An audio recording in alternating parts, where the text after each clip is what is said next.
Olá, é um prazer estar aqui com vocês, associados à FEPESP. Faço parte da Coordenadoria de Educação e Cultura e esse é mais um programa do Associado Escritor. Mais uma vez, agradecendo ao presidente desta entidade, Dr. Arthur Marques, a toda a diretoria executiva e a nossa coordenadora de Educação e Cultura, doutora Maria Edna Silva Rosa, em apoio à realização desse projeto. Lembrando que o Programa Associado Escritor é uma iniciativa da Biblioteca, junto à Coordenadoria de Educação e Cultura, com o objetivo de dar visibilidade e promover ações literárias aos nossos associados e escritores. Hoje, nossa convidada é a associada e escritora Fernanda Sanson Duran. Fernanda é graduada em Direito e servidora da Advocacia Geral da União em Santos. Já escreveu o romance filosófico Espelho de José, que inclusive vamos falar bastante a respeito, e o juvenil Eu, Minha Mãe e o Fusca, assim como diversos contos, desde os suspenses Escreva Baca e Suicidas até os com pitada de humor, como Habitué, publicada na antologia Nas Asas de Dumont, em homenagem a Santos Dumont. A Casa da Viúva, a talentosa estilista, O Último Primeiro Natal do Ano e A Política da Boa Vizinhança, publicada na antologia dos associados escritores da FEPESP. Participou do primeiro sarau da FEPESP na Regional de Santos, com a leitura do conto Habitué. Fernanda, seja muito bem-vinda e muito obrigada por aceitar o nosso convite. Eu que agradeço, estou muito feliz de estar aqui com você. Certo, agora nos fala sobre a sua vida associativa na FEPESP, quando iniciou? Bem, eu já sou servidora há muito tempo, desde 1999, mas sou associada da FEPESP há mais ou menos 2 anos apenas. E tenho utilizado muito, tenho gostado muito. E como você começou a sua jornada de escritora? O que te inspirou a escrever? Bem, assim, na área do direito, costuma ser o que eu chamo de uma área um pouco cinza, porque tudo é muito técnico, muito de resolução de problemas, de leituras de leis, de interpretação, e existe um espaço quase ínfimo ou praticamente zero para o que é artístico, para o que é belo. E isso é muito importante na vida de todas as pessoas. Eu tenho para mim que todas as pessoas devem se dedicar a algum tipo de arte. Não precisamos ser os melhores escritores, não precisamos ser os melhores pintores, os melhores escultores, mas precisamos praticar, precisamos ter essas artes em nossas vidas. E escrever faz parte do meu trabalho, né? Mas aí já é uma escrita técnica, e foi um pulo, né? Como leitora que eu já era, foi um pulo trazer à vida algumas histórias que eu já tinha comigo. E o escritor, a gente parece que sempre é escritor, mesmo que ainda não tenha escrito nada, porque você está na rua, você está observando histórias, observando cenas, observando situações e que poderiam desenvolver uma história bacana e vai guardando tudo aquilo numa caixinha. Às vezes a gente anota, tem um livrinho na bolsa, vai anotando e um dia essa história sai. Era exatamente essa pergunta a segunda pergunta que faríamos a você, né? Porque a sua formação em Direito, então ela influenciou bastante na sua escrita. Influenciou por conta até do vocabulário, né? Para você redigir as peças do direito, você tem que estar com o seu português em dia, vamos assim dizer, né? Tem que estar sempre atenta às palavras. Evidentemente que a gente também erra quando redige, né? Mas você tem que estar sempre atento às palavras, porque elas têm o poder da tua escrita levar para um lado ou para o outro, né? Se não for bem redigido. Então, essa atenção às palavras talvez tenha sido a maior contribuição que o ramo do direito fez para que eu chegasse até os livros. Você tem uma variedade de contos, né, em seu portfólio, desde suspenses até histórias com pitadas de humor. Qual é o seu processo criativo ao desenvolver diferentes gêneros? Então, os contos, eles têm uma característica de serem histórias relativamente curtas, né? Existe na área literária uma frase que sintetiza os contos dizendo que um romance é uma luta de boxe que se ganha por pontos e o conto se ganha no nocaute, porque ele é rápido, sabe?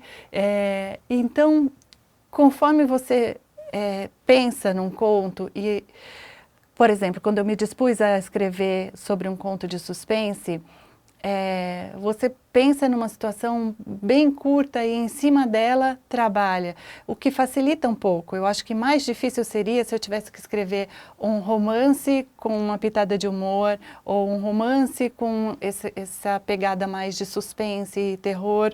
Acho que seria mais complicado. Então, na parte dos contos, tem esse facilitador de serem histórias relativamente curtas. Entre todos os contos, Fernanda, que você escreveu, há algum que seja particularmente assim significativo para você? Se sim, qual? Olha, cada escrita, ela tem um quezinho de especial que a gente gosta e tudo reflete o escritor. O escritor está em todos, porque tudo o que a gente faz traz um pouco da nossa personalidade, né? Então, por exemplo, o Habitué é um conto que eu escrevi para uma antologia que foi em homenagem a Santos Dumont, que inclusive traz até textos do próprio Dumont nessa antologia.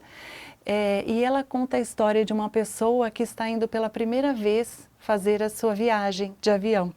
E é um frisson, é uma aventura em si, porque quando você viaja pela primeira vez de avião, o lugar para onde você vai é um atrativo, mas a viagem em si, às vezes, ela é mais interessante do que o próprio destino, porque é a primeira vez, é aquela sensação, o frio na barriga, as pessoas entrando, vai achar seu lugar, para onde vai dentro de um aeroporto mais gigantesco, tipo de Guarulhos, ou num menor, tipo de Congonhas, enfim.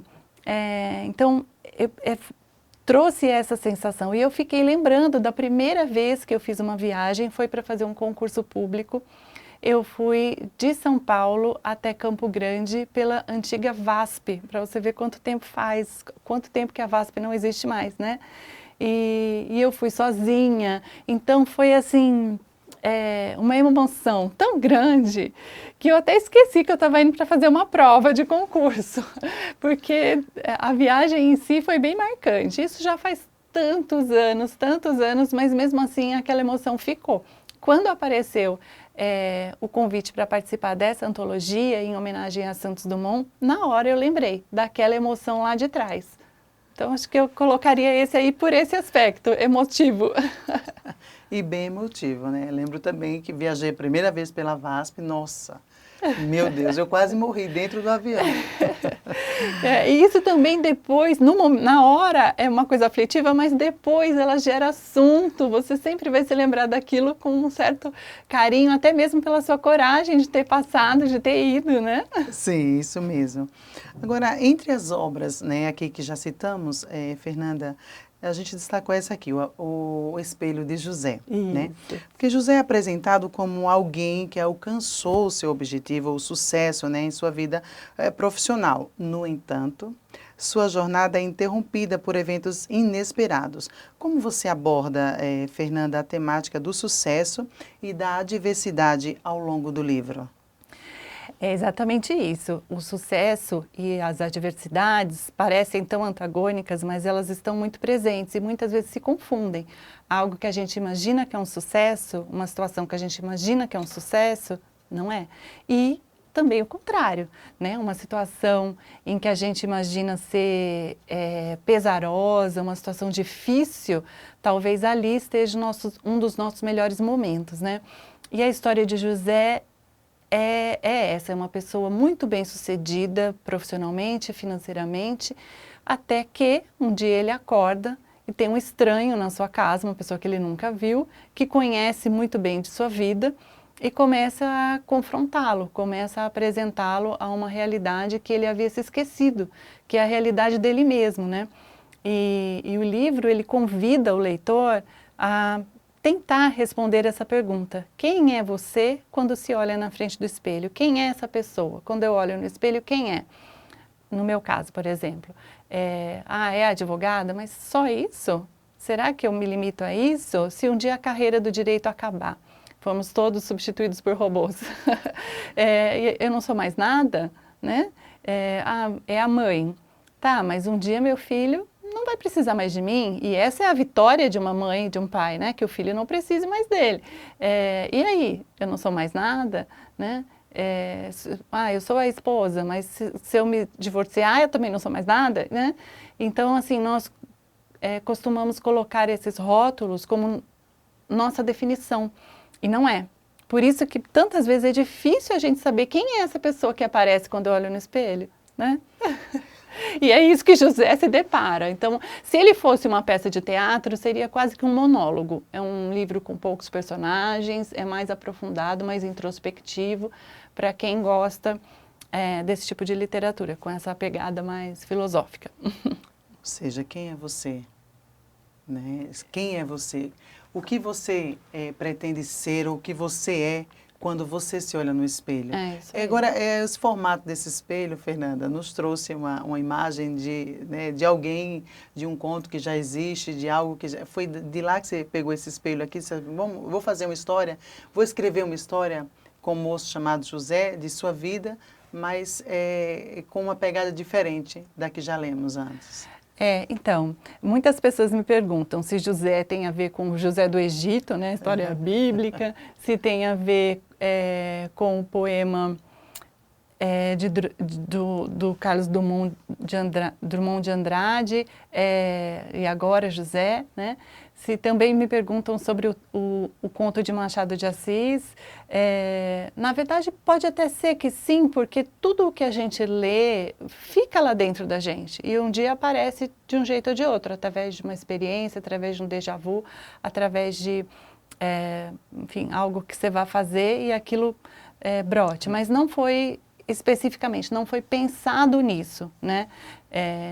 Começou como um conto, eu escrevi um conto de José com essa pessoa que ele encontra na casa dele, sorrateiramente, e só que eu olhava para esse conto e falava, eu acho que ele precisa se expandir, ele merece virar um romance. Então entraram novos personagens, poucos, né?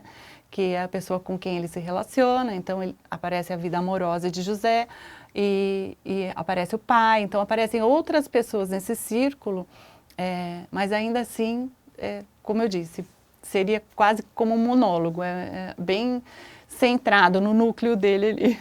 No próprio José. Né? No próprio José. Isso. O encontro de José com o espelho desencadeia uma jornada de autoconhecimento e reflexão, né? Como você desenvolveu essa cena? Qual é a sua visão sobre a importância do autoconhecimento na vida das pessoas? É muito importante e é muito difícil também. Eu começo a pensar nisso depois de já madura, sabe? A partir dos 35 anos, por aí que eu comecei hoje eu tenho 47, quase 48, que eu começo a me dedicar mais a esse tipo de pensamento introspectivo. E hoje eu sei, efetivamente, parece até uma frase meio manjada, né? Que eu só sei que nada sei, mas é isso. Quanto mais a gente tenta esse autoconhecimento, mais a gente descobre que se conhece tão pouco. Porque muitas vezes o que a gente olha e enxerga no espelho é aquilo que a gente quer mostrar. Né? Eu quero mostrar que sou boa filha, eu quero mostrar que sou boa amiga, eu quero mostrar que sou isso, que sou aquilo. E aí, quando o espelho nos mostra o que efetivamente somos, não aquilo que queremos ser, pode dar um choque. E, às vezes, a negativa é a primeira reação, né? É dizer, não, essa ruga que eu estou vendo aí não existe, tem alguma coisa errada, é a luz aqui que não está boa. A gente tenta achar culpados, né? Tenta terceirizar. E quanto mais a gente se olha e a gente olha para nós mesmos com carinho, sabe?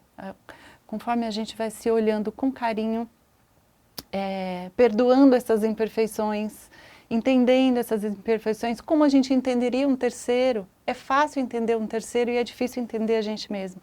Então, mais a gente vai andando em relação a esse interior. Né? É andar para dentro, olhar para dentro, buscar dentro as respostas que não estão fora. Fernanda, você acha que todas as vezes que a gente fizer essa reflexão, né, a gente vai enxergar só coisas boas? Porque assim, o ser humano, ele tende a olhar-se, ele próprio, e achar que é a melhor pessoa desse mundo, né? Quando muitas das vezes não somos. Né? Então, esse autoconhecimento, essa reflexão que a gente olha para dentro, né, a gente enxerga muitas coisas, né, antes de olharmos o próximo. Não sei se você concorda com isso. E isso não, eu acho que você tem razão. Pela nossa visão estar distorcida, nós nos achamos, às vezes, mais do que somos e, às vezes, menos do que somos. Então, por isso que é importante olhar com um olhar bem objetivo e com um olhar sem crenças, sem pré-julgamentos de nós mesmos, né? Por exemplo, nós mulheres, a maioria de nós é criada para ser dentro de um estereótipo, né? Então, se nós não somos, aquilo nos choca. Porque eu deveria ser assim. Então, quando eu olho no espelho e procuro o que eu deveria ser, é o que você disse, nos julgarmos mais do que efetivamente somos. E o que exatamente é mais, né? Às vezes o jeito que eu sou é muito melhor do que aquele jeito que eu gostaria de ser, fico buscando eternamente, nunca vou conseguir. Então, assim, é prato cheio para frustração, né? Sim. E é o que acontece muito com José, porque quando ele se depara com o que ele era antes da profissão, antes do envolvimento amoroso, antes dessa vida que ele construiu e achava que aquilo era tudo, ele meio que se choca. Não, eu não reconheço essa pessoa, eu não sei quem é, não sei de quem você está falando, né? E, na verdade, é ele. E lá atrás é que está a essência mesmo, que está a verdadeira essência, aquela que não vai acabar. Isso é uma grande verdade. Antes de encerrarmos, Fernanda, você tem planos para novos projetos literários? E se tem, já nos fala e deixa aqui, né, esse segredinho que está aí guardado contigo. Ah, sim. Eu já tenho um novo romance pronto. Ainda não está em fase de publicação. É um romance que trata de amigos que resolvem adotar uma criança, né? Então, e toda a aventura em torno disso, tudo o que eles precisam abrir mão para conseguir fazer esse sonho dar certo e também tirar do romantismo, vamos assim dizer, né? Como é a realidade de se ter uma criança, como é a realidade do dia a dia, tirando a parte bonita, a parte do trabalho, a parte do sono, a parte de tudo isso. Então, é um livro que já está pronto, ele agora vai passar por uma fase de revisão, né? Quem sabe aí no ano que vem eu consiga publicá-lo. Tá certo. Fernanda, precisamos encerrar o programa. Agradeço mais uma vez a sua participação. Muito obrigada por ter aceitado o nosso convite, né? Foi um prazer tê-la aqui conosco. Eu vou deixar com você, ó. Eu trouxe aqui um exemplar do Espelho de José, que se encontra na Amazon e outras plataformas que vendem livros, né? E esse aqui é seu. Obrigada. E aproveitamos para deixar um convite a você, que é nosso associado e que é escritor e que ainda não teve a oportunidade de conhecer esse projeto. Entre em contato com a Coordenadoria de Educação e Cultura, conforme a descrição no vídeo abaixo. Será um prazer contar com a sua participação no programa. E você, que é nosso associado e que não é escritor, inscreva-se no nosso canal, dê um like, um joinha e participe conosco. Até a próxima!